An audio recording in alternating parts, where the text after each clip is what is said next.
கேரள மாநிலம் வயநாடு நிலச்சரிவு ஏற்பட்ட சூரல்மலை முண்டக்கை பகுதியிலிருந்து மீட்கப்பட்டவர்கள் மெப்பாடி முகாமில் தங்க வைக்கப்பட்டிருக்கிறார்கள்.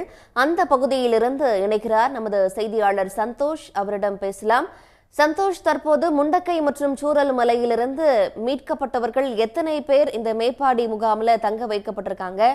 அவங்களுக்கான குடிநீர், உணவு, மருத்துவம் உள்ளிட்ட அத்தியாவசிய வசதிகள்லாம் இருக்கா? அங்க இருக்கிற கள விவரம் என்ன? இந்த முகாமில் கிட்டத்தட்ட ஒரு 500 பேர் கொண்டு இங்கே தங்க வைக்கப்பட்டிருக்கிறார்கள்.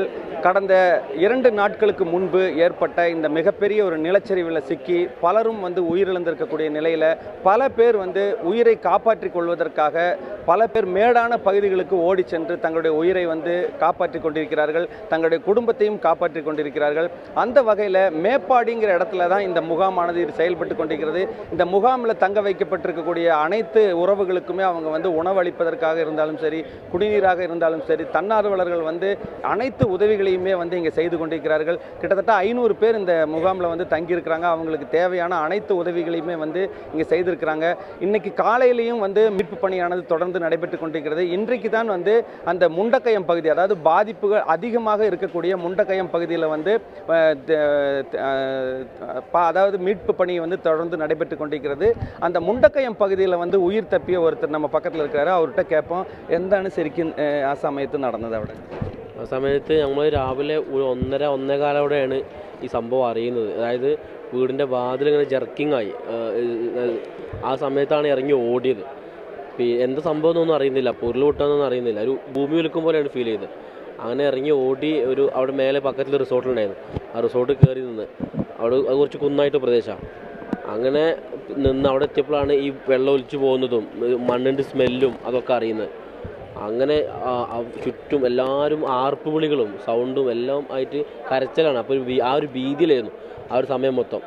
പിന്നെ അങ്ങനെ ഒരു 10-15 മിനിറ്റ് കഴിഞ്ഞപ്പോൾ മഴ കുറച്ച് സമാധാനം ഉണ്ടായിരുന്നു.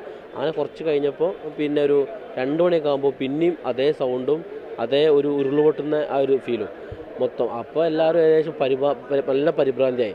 എല്ലാവരും ഏകദേശം തീർന്നു എന്നുള്ളൊരു മട്ടിൽ പിന്നെ ഇത് പ്രാർത്ഥിച്ച് നിൽക്കുകയായിരുന്നു. അങ്ങനെ എന്താ പറയുക, മഴ ഒട്ടും കുറയുന്നില്ല. നല്ല ശക്തമായിട്ട് തന്നെ മഴ പുലർച്ചെ വരെ ഉണ്ടായിരുന്നു. എങ്ങനെയെങ്കിലും ഒന്ന് രാവിലെ ആയി കിട്ടിയാൽ മതി എന്നുള്ളൊരു പ്രാർത്ഥനയിൽ നല്ലതാണ്. അങ്ങനെ രാവിലെ ആയ പാടും നമ്മൾ നോക്കുമ്പോൾ ഞങ്ങൾ നിൽക്കുന്ന റിസോർട്ടിൻ്റെ നേരെ താഴെ വരെ ഒലിച്ചു പോയിട്ടുണ്ട്. അതെന്തോ ഒരു എന്താ പറയുക, ദൈവകടാക്ഷം കൊണ്ട് അവിടെ നിൽക്കുന്നത്. പിന്നെ അങ്ങനെ രാവിലെ ഭക്ഷണമൊന്നും ഉണ്ടായിട്ടില്ല. അങ്ങനെ പിന്നെ ഞങ്ങൾ അവിടെ റിസോർട്ടിൽ അവിടെ കുറച്ച് അരിയൊക്കെ ഉണ്ടായിരുന്നു. അപ്പോൾ അതുകൊണ്ട് കഞ്ഞി വെച്ച് മക്കൾക്ക് കൊടുത്തു. മക്കളൊക്കെ വിശന്ന് കരയായിരുന്നു. പിന്നെ അങ്ങനെ ഉച്ചക്ക് 3 മണിയോടെയാണ് രക്ഷാസംഖ്യ അവിടെ എത്തിയത്. കുറച്ച് നടന്നും കുറച്ച് ജീപ്പിലൊക്കെ ആയിട്ട് ചൂരൽമല എന്ന പ്രദേശത്തെത്തി. അവിടുന്ന് റോപ്പ് വഴി നമ്മൾ ഇങ്ങോട്ട് കടത്തിയിട്ടുണ്ട്. അവിടുന്ന് ആംബുലൻസിൽ ഇവിടെ ക്യാമ്പിലെത്തി. ഇവിടെ എത്തിയിട്ടാണ് മക്കൾക്ക് ഭക്ഷണം കൊടുക്കുന്നത്. അതുവരെ ഒന്നും കഴിക്കാതെ നിൽക്കുകയാണ്. 2 മണി മുതൽ ഈ 5 മണി വരെ ഞങ്ങൾക്ക് ഭക്ഷണമില്ല. ഒരുപാട് പേര് വീടുകൾ കുടുങ്ങി കിടക്കുന്നുണ്ട്. അവരെടുക്കാൻ ഒരു രക്ഷാദൗത്യത്തിൽ അങ്ങോട്ട് വരാൻ നിവർത്തിയില്ല. പക്ഷേ അതുകൊണ്ട് ഇനിയും ഞങ്ങൾ നാട്ടിൽ ഒരുപാട് ബോഡി ഉണ്ട്. എല്ലാ വീടുകളിലും ബോഡികൾ ഇറക്കുന്നുണ്ട്. എന്ത് ചെയ്യും ഞങ്ങൾക്കൊരു അർത്ഥം. ഞങ്ങൾക്ക് ഇനി ആ നാട് ഞങ്ങൾക്ക് ഇനി വേണ്ട. നാട്ടിലേക്ക് ഞങ്ങൾ ഇനി പോവില്ല. ശരിക്കും നിങ്ങൾ അവിടെ താമസിക്കുന്ന സ്ഥലത്ത് എത്ര കുടുംബങ്ങൾ അവിടെ ഉണ്ടായിരിക്കും? 400 കുടുംബങ്ങളുണ്ട്. 400 കുടുംബങ്ങളിൽ ഞങ്ങൾ പകുതി ആൾക്കാരും പോയി കഴിഞ്ഞു. ഇനി എണ്ണപ്പെട്ട കുറച്ച് ആൾക്കാരെ ഞങ്ങൾക്കുള്ളൂ. ഇവരെ ഉമ്മാൻ്റെ അനിയൻ്റെ ഭാര്യ മക്കളൊക്കെ പോയി ഇതുവരെ കിട്ടിയിട്ടില്ല. അല്ലാതെ തന്നെ വികലാംഗരായവരും സംസാരശേഷി ഇല്ലാത്ത ആൾക്കാരൊക്കെ കുടി കിടക്കുന്നുണ്ട്. അവർ ബോഡിയൊക്കെ ഇപ്പോൾ തിരഞ്ഞുകൊണ്ടിരിക്കുകയാണ്. ഇക്ക എത്ര മണിക്കാണ് ഈ സംഭവം അറിയണത്? നിങ്ങൾ മക്കളെ കൂട്ടിയിട്ട് എത്ര മണിക്ക് അവിടെ നിന്ന് രക്ഷപ്പെട്ടു? 1:45 സമയത്ത് ശബ്ദം കേട്ടിട്ട് ഇറങ്ങി ഓടിയതാണ്. ശബ്ദം കേട്ട് തുറന്നു നോക്കുമ്പോൾ അതിൻ്റെ വീടിന് കൊണ്ടിട്ട് വലിയൊരു മരം വന്നു. അപ്പോൾ ഞങ്ങൾ ഇറങ്ങി ഓടി. എല്ലാവരെയും കൂടി വിളിച്ച് അടുത്ത വീടുകളിലൊക്കെ വിളിച്ച് ഫോണിലൂടെ വിളിച്ച് വിൻഡോയ്ക്ക് പോയി തട്ടി അവരും എണീച്ച് എല്ലാവരും കൂടി കുറച്ച് ഹൈറ്റുള്ള സ്ഥലത്തേക്ക് ഓടിപ്പോയതാണ്. അവിടെ നിങ്ങൾ നമ്മുടെ മലയാളികൾ മാത്രമല്ലാണ്ട് വേറെ ബംഗാളികൾ, വടമാനിൽ നിന്ന് വന്ന ആൾക്കാരൊക്കെ ഉണ്ടായിരുന്നു. അത് ഞങ്ങൾ തൊട്ടടുത്തൊരു അംഗൻവാടി ഉണ്ട്. ഇന്നലെ മഴ ശക്തമായപ്പോൾ എസ്റ്റേറ്റിലെ മാനേജർമാർ അവരെ ഈ ക്യാമ്പിലേക്ക് അംഗൻവാടിയിലേക്ക് താമസാക്കി. അവർ അതുകൊണ്ട് സേഫാണ്. പിന്നെ താഴെ ലയങ്ങളിൽ താമസിക്കുന്ന ആളുകളുണ്ടായിരുന്നു. താഴെ ഉരുളുപൊട്ടിന് താഴെ ഭാഗത്ത് ആ ലയങ്ങൾ മൊത്തം പോവുകയും ചെയ്ത് അവിടുത്തെ ആളുകളെ മിസ്സിംഗ് ആണോ എന്താണെന്നൊന്നും അറിയില്ല. കാരണം അതിൻ്റെ കണക്ക് ഉള്ളത് എസ്റ്റേറ്റിലേ ഉണ്ടാവുള്ളൂ. അവർക്ക് കാർഡ്, ആധാറൊന്നും നമുക്കറിയില്ലല്ലോ. അപ്പോൾ അങ്ങനത്തെ ഒരു വിഷയങ്ങളുണ്ടായിരുന്നു. അല്ല, ഇപ്പോൾ മുണ്ടക്കയം ഭാഗത്ത് ഈ ഉരുൾപൊട്ടിയിട്ട് മഴ അധികം പെയ്യുണ്ടെന്നുള്ള രീതിയിൽ കുറേ ആൾക്കാർ അവിടെ നിന്ന് മാറി ഇങ്ങോട്ട് ചൂരൽമലയ്ക്ക് വന്നല്ലോ, അവരുടെ സ്ഥിതിയൊക്കെ എന്താ? ഒക്കെ പോയിട്ടുണ്ട്, ചൂരൽമലയ്ക്ക് മാറിയ ആളുകളൊക്കെ പോയിട്ടുണ്ട്. പക്ഷേ അപ്പോൾ അല്ല, ഞങ്ങളവിടെ കുറച്ച് ഹൈറ്റ് മലപ്രദേശമാണ്. അപ്പോൾ പെട്ടെന്നൊരു സേഫ് അല്ലാന്ന് തോന്നിയതുകൊണ്ടാണ് ഈ ചൂരൽമലയ്ക്ക് വരുന്നത്. അപ്പോൾ ഞങ്ങളുടെ ഭാഗത്തു നിന്ന് ഉരുൾ പൊട്ടിയ ഈ വെള്ളമാണ് ഈ ചൂരൽമല ഭാഗത്തേക്ക് വന്നിട്ടുള്ളത്. ഈ പുഴയിൽ വെള്ളം കൂടിയതുകൊണ്ടാണ് ഈ പുഴയുടെ സൈഡിലുള്ള ഒരു 100 വീടുകൾ പൊളിച്ചു പോയതും അതിൽ ആളുകൾ മൊത്തം പോയതും. കുറേ ആളുകൾ വിളിക്കുകയാണ്, ഞങ്ങൾക്ക് അങ്ങോട്ട് പോകാനുള്ളൊരു കഴിവുമില്ല. ഞങ്ങൾ പോയി രാവിലെ, അപ്പോൾ എനിക്കൊരു ഡിസ്ക് വേദനയാണ്, എടുത്ത് പൊന്തിച്ചിട്ട് വെള്ളത്തിൽ പൊന്തണ്ടേ. ഇന്നലെ പിന്നെ ഒരു ഉമ്മനെ കിട്ടി ഞങ്ങൾക്ക് രാവിലെ 5-6 മണിക്ക് തന്നെ. അപ്പോൾ അത് മുള്ളത്തിലും ആകെ മുങ്ങിക്കിടക്കുകയാണ്, അങ്ങനെ ചീർത്തിട്ടുണ്ടായിരുന്നു. പിന്നെ പൊന്തുന്നില്ല, 2 ആൾ പിടിച്ച് പൊന്തുന്നില്ലല്ലോ. പിന്നെ ആ ഉമ്മൻ്റെ ഒരു വകയിൽ റിലേഷനായപ്പെട്ട 2 കുട്ടികൾ വേറെ, പിന്നെ ഈ പറയപ്പെട്ട അവൻ്റെ ഒരു റിലേഷൻ, അവരൊക്കെ ഞങ്ങൾ തന്നെ മൊത്തം രാവിലെ 4 പേരെ രക്ഷിച്ചിട്ടുണ്ട്. அதாவது இந்த முண்டக்கயம் பகுதி தான் வந்து பாதிப்பு அதிகமாக ஏற்பட்ட ஒரு பகுதியாக கருதப்படுகிறது. அந்த பகுதியில் பார்த்திங்கன்னா அந்த இரவு நேரத்தில் அந்த நிலச்சரிவானது ஏற்பட்ட பொழுது பலர் வந்து உயிர் தப்புவதற்கான மேடான பகுதிக்கு போயிருக்கிறதாகவும், அந்த பகுதியில் நின்று கொண்டிருப்பவர்களிடத்தில் வந்து இந்த மண் சரிவில் சிக்கி பலரும் வந்து தங்களை காப்பாற்றுமாறு கூக்குரலிட்டிருக்கிறார்கள். ஆனால் அந்த மேடான பகுதியிலிருந்து வரக்கூடிய அந்த மக்களுக்கு இவர்களை காப்பாற்ற முடியாத ஒரு சூழ்நிலை தான் ஏற்பட்டிருக்கிறது. அதே போல் மேல் பகுதியில் குடியிருந்த, அதாவது இந்த முண்டக்கயம்ங்கிற பகுதியில் குடியிருந்தவர்கள் வந்து பாதுகாப்பு இல்லைன்னு சொல்லி போட்டு சூரல் மலையில் வந்து தங்கி இருந்திருக்கிறார்கள். இந்த அந்த மலை மீது ஏற்பட்ட அந்த நிலச்சரிவானது இந்த சூரல் மலை பகுதியில் தாக்குதலை நடத்திய காரணத்தினால அந்த பகுதியிலையும் பார்த்தீங்கன்னா அந்த பாதுகாப்பான இடம்னு சொல்லி வந்த இடத்துல பல பேர் வந்து உயிரிழந்திருக்கிறார்கள், தங்களுடைய உடைமைகளை இழந்திருக்கிறார்கள். இந்த பகுதியில் இருக்கக்கூடிய இப்போ முகாமில் இருக்கக்கூடிய மக்கள் வந்து பார்த்தீங்கன்னா தங்களுடைய அனைத்து உடைமைகள், அதாவது வீடு, அனைத்து உடைமைகள் இதுவரை அவர்கள் வந்து சேர்த்து வைத்து எல்லாமே இழந்து கொண்டு நிர்கதியாக இந்த முகாமில் வந்து தங்கியிருக்கிறார்கள். இவர்களுக்கு தேவையான உதவிகளை செய்வதற்கு இங்கே இருக்கக்கூடிய தன்னார்வலர்களும் அதே போல் அரசாங்கமும் பார்த்திங்கன்னா மிகப்பெரிய அளவில் வந்து இவர்களுக்கு தேவையான உதவிகளை தற்பொழுது செய்து கொண்டிருக்கிறார்கள். முக்கியமாக இவர்களுக்கு உணவு, உடை உள்ளிட்ட பொருட்களை வந்து அவர்கள் வந்து வழங்கி வருகிறார்கள். முகாமுக்கு வந்த பிறகுதான் பலரும் வந்து நிம்மதி பெருமூச்சை விட்டிருப்பதாக நம்மிடத்தில் வந்து அவங்க தகவல் தெரிவித்திருக்கிறார்கள்.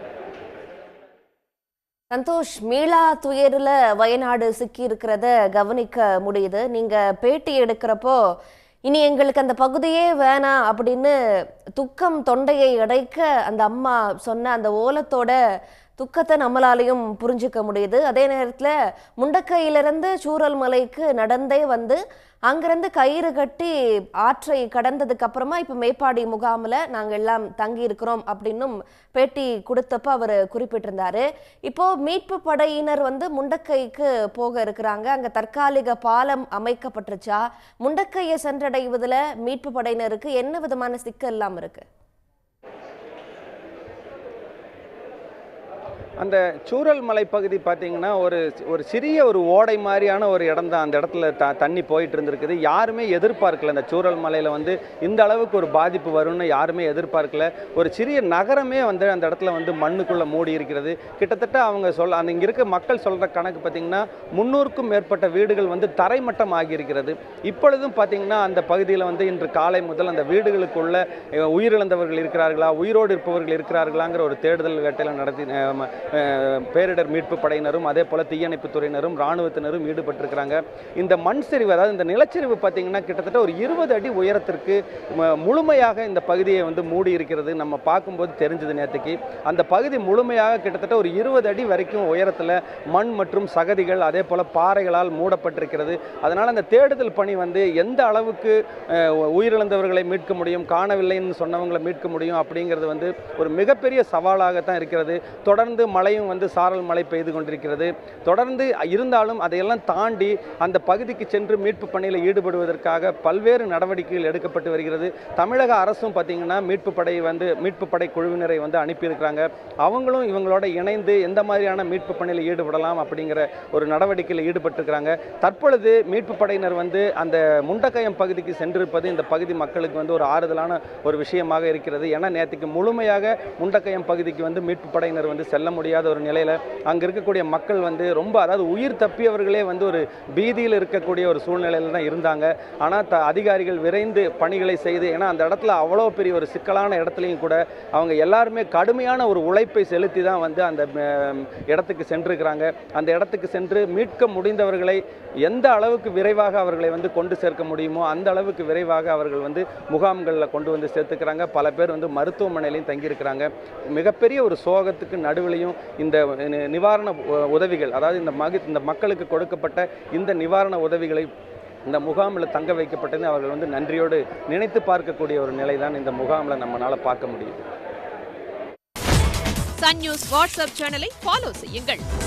QR கோடை ஸ்கேன் செய்து சன் நியூஸோடு இணைந்திருங்கள்.